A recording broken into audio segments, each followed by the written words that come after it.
ನಮಸ್ಕಾರ ಸ್ನೇಹಿತರೆ, JSK YouTube ಚಾನಲ್ಗೆ ತಮ್ಮೆಲ್ಲರಿಗೂ ಸ್ವಾಗತ. ಇವತ್ತಿನ ವಿಡಿಯೋಲಿ KPSC ಮೋಟರ್ ವೆಹಿಕಲ್ ಇನ್ಸ್ಪೆಕ್ಟರ್ 2016ರಲ್ಲಿ ನಡೆದಂತಹ ಎಕ್ಸಾಮ್ ಕ್ವಶನ್ ಪೇಪರ್ನ ಸಾಲ್ವ್ ಮಾಡೋಣ. ಈ ಒಂದು ವಿಡಿಯೋಲಿ ನಾನು ಸೆಕ್ಷನ್ ಸಿ ಮಾತ್ರ ಆಯ್ಕೆ ಮಾಡ್ಕೊಂಡಿದ್ದೀನಿ. ಅಂದರೆ section C automobile engineering related ಆಗಿದ್ದು 50 ಕ್ವಶನ್ಸ್ ಇರ್ತದೆ. ಸೆಕ್ಷನ್ ಎ ಮತ್ತು ಸೆಕ್ಷನ್ ಬಿ ಎರಡು ಮೆಕ್ಯಾನಿಕಲ್ ಇಂಜಿನಿಯರಿಂಗ್ ರಿಲೇಟೆಡ್ ಆಗಿರೋದ್ರಿಂದ ಅದನ್ನು ಇನ್ನೊಂದು ವಿಡಿಯೋಲಿ ಮಾಡಿ ತಿಳಿಸ್ತೀನಿ. ಸೊ ಈ ವಾರದ ಪ್ರಜಾವಾಣಿ ಪತ್ರಿಕೆಯಲ್ಲಿ ಬಂದಿರತಕ್ಕಂಥ ಆರ್ಟಿಕಲ್ ಇದು. RTO ಬಗ್ಗೆ ಇರ್ತಕ್ಕಂಥ 2781 ಹುದ್ದೆಗಳಲ್ಲಿ 1531 ಹುದ್ದೆಗಳು ಮಾತ್ರ ಖಾಲಿ ಇದ್ದಾವೆ. ಇದನ್ನು ನಾನು ಡೆಪ್ತಾಗಿ ಓದೋಕ್ಕೆ ಹೋಗಲ್ಲ. ಬ್ರೀಫಾಗಿ ಹೇಳೋದಾದರೆ 2008ರಲ್ಲಿ 103 ಹುದ್ದೆಗಳನ್ನ ಕಾಲ್ಫರ್ ಆಗಿರುತ್ತೆ. ಆ 103 ಹುದ್ದೆಗಳನ್ನ ರಿಜೆಕ್ಟ್ ಮಾಡಿರ್ತಾರೆ. ಕಾರಣ ಏನು ಅಂದರೆ ಅವ್ರು ಯಾರಿಗೂ ಎಕ್ಸ್ಪೀರಿಯೆನ್ಸ್ ಇಲ್ಲದೆ ಇರೋದ್ರಿಂದ. ಸೊ ಅವರು ಸುಪ್ರೀಂ ಕೋರ್ಟಲ್ಲಿ ಫೈಟ್ ಮಾಡಿ ಆ ಕೆಲಸನ ತೊಗೊಂಡಿರ್ತಾರೆ. 2016ರಲ್ಲೂ ಕೂಡ ಅದೇ ರೀತಿಯಾಗಿದೆ. ಇವಾಗ ಹೈಕೋರ್ಟಲ್ಲಿ ಸ್ಟೇ ಇದೆ.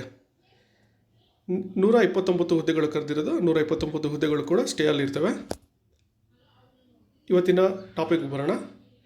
ನಾನು ಆಪ್ಷನ್ಸ್ ಎಲ್ಲ ಓದಕ್ಕೆ ಹೋಗಲ್ಲ, ರೈಟ್ ಆನ್ಸರ್ಸ್ ಮಾತ್ರ ಓದ್ಕೊತೀನಿ, ಟೈಮ್ ಅಭಾವ ಇರೋದ್ರಿಂದ. The main function of spring gauge to stabilise the cars. Second question, the system to lower the peak combustion temperature to minimize the formation of NOx is exhaust gas recirculation. ಇದನ್ನು EGR ಅಂತ ಕೂಡ ಕರೀತಾರೆ.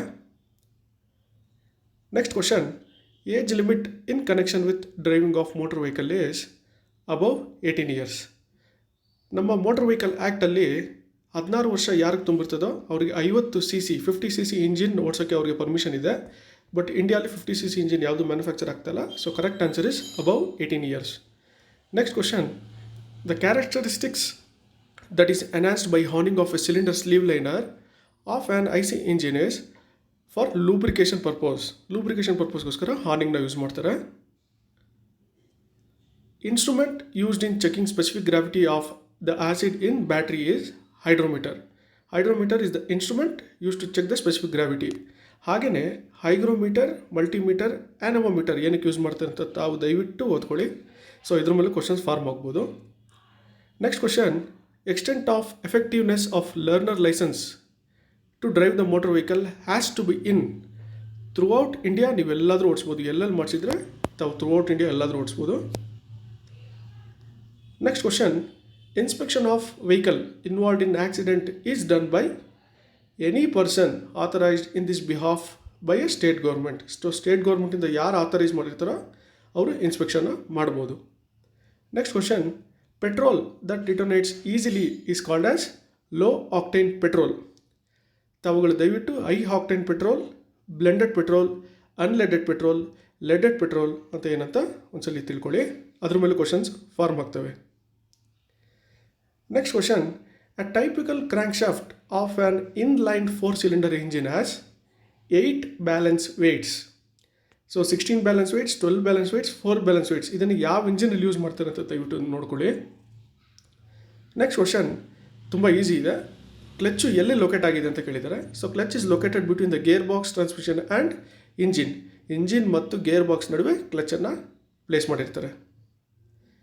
Next question, the front stabilizer bar is used in automobiles to control suspension and body roll. ತಾವುಗಳು ಸ್ವಲ್ಪ under ಚಾಸಿಸಲ್ಲಿ ನೋಡಿದ್ರೆ ನಿಮಗೊಂದು bar ಥರ ಕಾಣಿಸುತ್ತೆ ಫ್ರಂಟ್ ಇಂಜಿನ್ ಸೆಕ್ಷನಲ್ಲಿ. ಸೊ ಅದನ್ನು ಸ್ಟೆಬಿಲೈಸರ್ ಬಾರ್ ಅಂತ ಕರೀತಾರೆ. ಸೊ ಅದು 2 ಬುಷ್ಗಳು ಕೊಟ್ಟಿರ್ತಾರೆ, ಅದನ್ನು ಸ್ಟೆಬಿಲೈಸರ್ ಬಾರ್ ಬುಷ್ ಅಂತಲೂ ಕೂಡ ಕರೀತಾರೆ. ಸೊ ತಮ್ಗೇನಾದ್ರು ಮುಂದ್ಗಡೆ ವೈಬ್ರೇಷನ್ ಅಥವಾ ಏನಾದ್ರು ಪ್ರಾಬ್ಲಮ್ ಇತ್ತು ಅಂದರೆ ಸ್ಟೆಬಿಲೈಸರ್ ಬಾರ್ ಬುಷ್ ಹೋಗಿರ್ತದೆ. ಸೊ ಅದನ್ನು ತಿಳ್ಕೊಳ್ಳಿ. The commonly used antifreeze solution in automobile is ammonium chloride, ferron 12, ethyl glycol, carbon D sulfide. ಇದನ್ನು ಯಾಕೆ ಓದಿದೆ ಅಂದರೆ ಇದೆಲ್ಲ ಟರ್ಮ್ಸ್ ಬಂದು ಆಟೋಮೊಬೈಲ್ ರಿಲೇಟೆಡ್ ಟರ್ಮ್ಸ್ ಆಗಿರ್ತದೆ. ಏನಕ್ಕೆ ಯೂಸ್ ಮಾಡ್ತಾರೆ ಇದು ಅಂತ ನೋಡ್ಕೊಳ್ಳಿ. The right answer is ethyl glycol ಬಂದು antifreeze solution in automobile. Freon 12, ammonium chloride ಮತ್ತು ಕಾರ್ಬನ್ ಡಿ ಸಲ್ಫೈಡ್ ಏನಕ್ಕೆ ಯೂಸ್ ಮಾಡ್ತಾರೆ ಅಂತ ನೋಡ್ಕೊಳ್ಳಿ. Next question, the wheel base of an automobile is distance between centres of front and rear wheels. ಹಾಗೆಯೇ wheel base ಹೇಳಿದ್ದೀನಿ, wheel track ಮತ್ತು overall length, front overhang, rear overhang ಇದೆಲ್ಲ terminology ತಿಳ್ಕೊಳ್ಳಿ. ಅದ್ರ ಮೇಲೂ questions form ಆಗ್ತವೆ. Next question, the parking brakes in automobile is operated by mechanically. So ಇದು 2016 ಕೇಳಿರೋದ್ರಿಂದ ಇದರಲ್ಲಿ ಮೆಕ್ಯಾನಿಕಲಿ ಅಂತ ಚೂಸ್ ಮಾಡಬೇಕು. ಇವಾಗ ಎಲೆಕ್ಟ್ರಾನಿಕಲಿ ಪಾರ್ಕಿಂಗ್ ಬ್ರೇಕ್ ಕೂಡ ಬಂದಿದೆ, ಅದೊಂದು ತಮಗೆ ತಿಳಿದಿರಲಿ. Next question, in a V-type engine that included angle between two cylinder banks is 60 degree. Temperature gauge in automobile indicates temperature of cooling water ಅಥವಾ ಜಾಕೆಟ್ ಕೂಲಿಂಗ್ ವಾಟರ್ ಅಂತಲೂ ಕರಿಬೋದು. Next question, the tyre inflation pressure should be checked at 20 degree Celsius, 25 degree, 35 degree ambient temperature. ಅಂದರೆ ambient ಟೆಂಪರೇಚರಲ್ಲಿ tyre inflation ಪ್ರೆಷರ್ನ check ಮಾಡಬೇಕು. Remove all of trapped air in a hydraulic breaking system of N automobile is called as bleeding. ಇದೆಲ್ಲ direct questions ತಮಗೆ ಗೊತ್ತಿರಬೇಕು.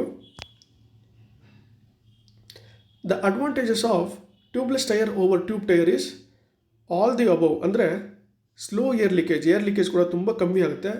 Higher fuel efficiency, mileage ಕೂಡ ಜಾಸ್ತಿ ಆಗುತ್ತೆ. Less chances of puncture. So ಇದು 3 ಕೂಡ ಆಪ್ಷನ್ದು. So all the above.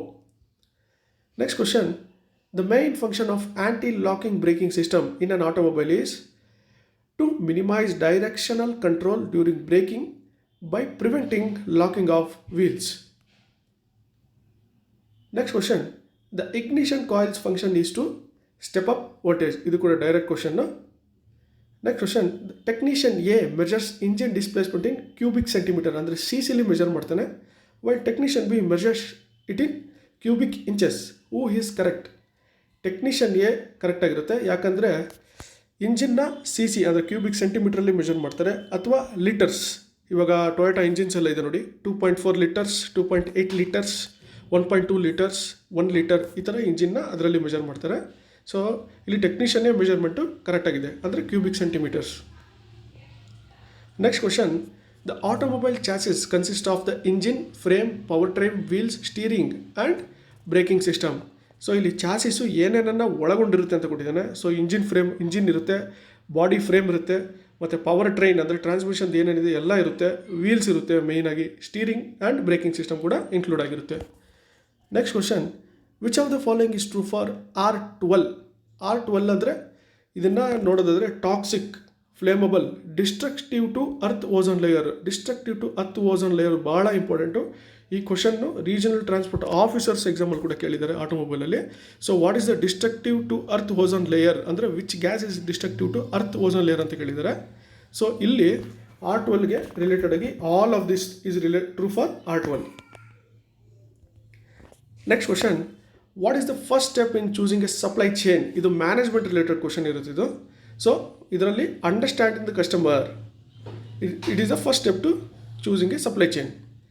Next question, incorrect steering axis inclination, SAI, steering axis inclination causes poor recovery of steering wheel after turn. It is the right answer. So ಒಂದ್ಸಲಿ turn ತೊಗೊಂಡಿದ್ದ ತಕ್ಷಣ ಮತ್ತು steering ಅದ್ರ ಪೊಸಿಷನ್ಗೆ ಬರಬೇಕು, ಅದಕ್ಕೆ ಬಂದಿಲ್ಲ ಅಂದರೆ so it is an incorrect steering axis inclination. Next question, spring shackles are use to join chassis frame and spring. Next question, what component does the PCM or ECM monitor to determine the condition of the catalytic converter and will set a DTC, diagnostic trouble code, if it fails. So ಇದು ಭಾಳ ಡೆಪ್ತಾಗಿ ಅರ್ಥ ಮಾಡ್ಕೊಬೇಕು ತಾವು.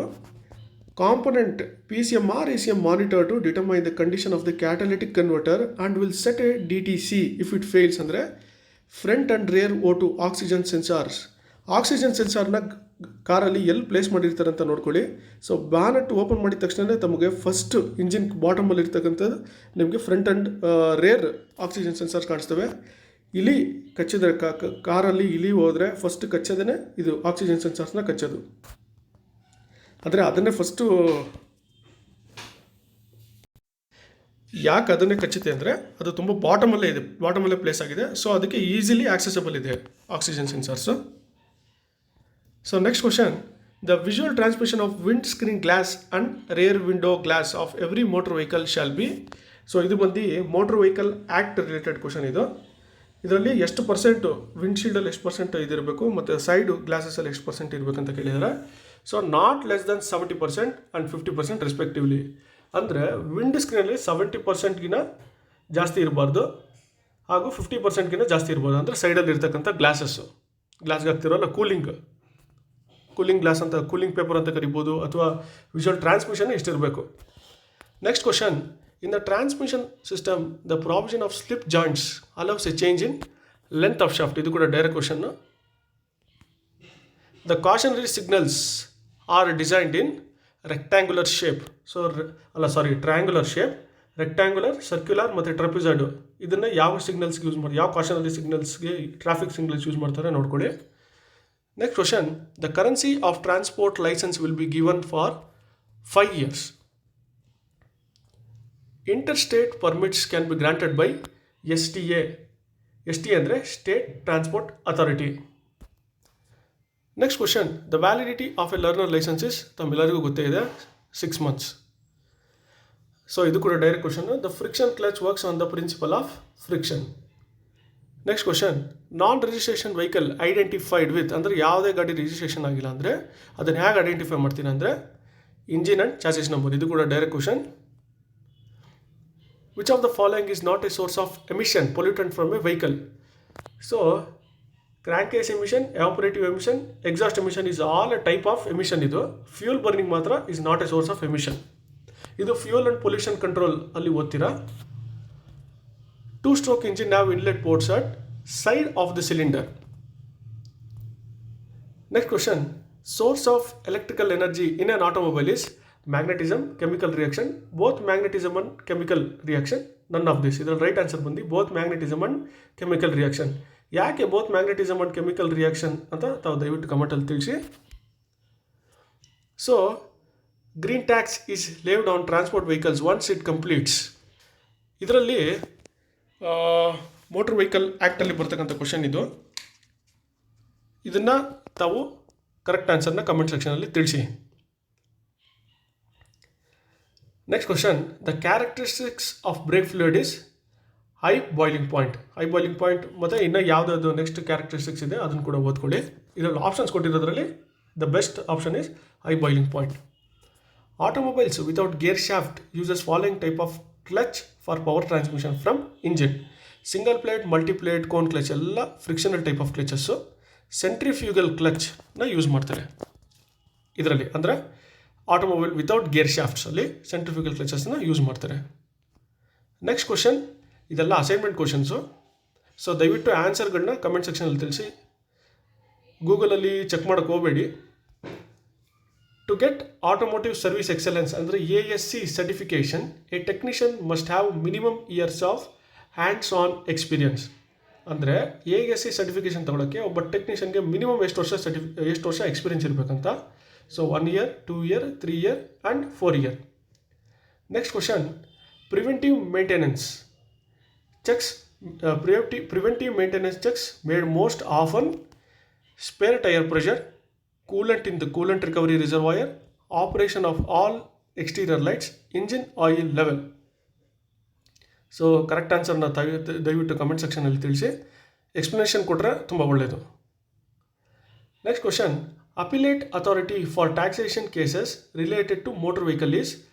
Appellate authority ಯಾರಾಗ್ತಾರೆ ಇಲ್ಲಿ taxation of motor ವೆಹಿಕಲ್ಸ್ಗೆ ಅಂದರೆ regional transport ಆಫೀಸರಾ, deputy commissioner for transport of ಡಿವಿಷನ್ನ, ಟ್ರಾನ್ಸ್ಪೋರ್ಟ್ ಕಮಿಷನರಾ, Karnataka state appellate tribunal. 46th question, rate of cess to be levied under section 3 of Karnataka Motor Vehicle Taxation Act on motor vehicles registration under Motor Vehicle Act 1988. ಸ್ವಲ್ಪ question ದೊಡ್ಡದಾಗಿದೆ. So rate of cess ಎಷ್ಟಿದೆ Karnataka motor vehicle taxation ಆ್ಯಕ್ಟಲ್ಲಿ ಅಂತ ಕೇಳಿದ್ದಾರೆ. So right answer ತಾವು ತಿಳಿಸಿ. Next question, the effort of the parking brake pedal assembly or hand grip is multiplied and passed on to the rear cables by equalizer lever, rear disc, front cable, drive ಶಾಫ್ಟ.